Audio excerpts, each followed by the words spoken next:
latviešu zīmes un ornamenti bija šī gada latvisko ģimeņu dienu galvenā tēma, kas caurvija visas aktivitātes, nometnes dalībniekiem 5 dienas pavadot, dziedot un muzicējot, dejojot, sportojot, gleznojot, ejot rotaļās, apgūstot latviešu kultūru un uzzinot daudz ko jaunu pat par arheoloģiju. Meitai šobrīd ir 7 gadi, un pagājušajā gadā mums bija tā pirmā pieredze, kas izvērtās ļoti pozitīva. Un nebija vairs divu domu, braukt vai nebraukt, bija noteikti jābrauc. Un tā mēs esam šeit.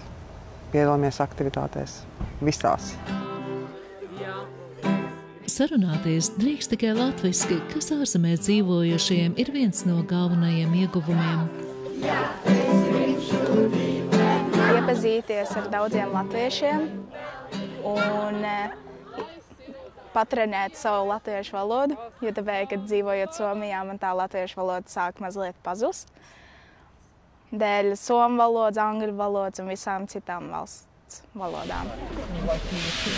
Papildus latviskajām aktivitātēm tika iemēģināta roka arī senā somu tradīcijā – paklāja mazgāšanā, kas somiem ir ne tikai praktiska nodarbe, bet arī kopīga laika pavadīšana.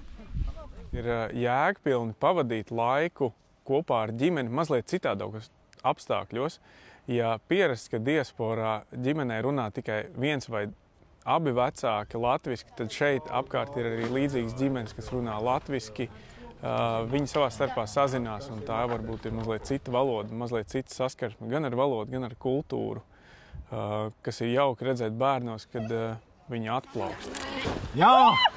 Pirmajā dienā bērni darbojās kopā ar savām ģimenēm, taču nākamajās dienās jau tika sadalīti jauktās grupās, tādējādi savstarpēji sapazīstoties.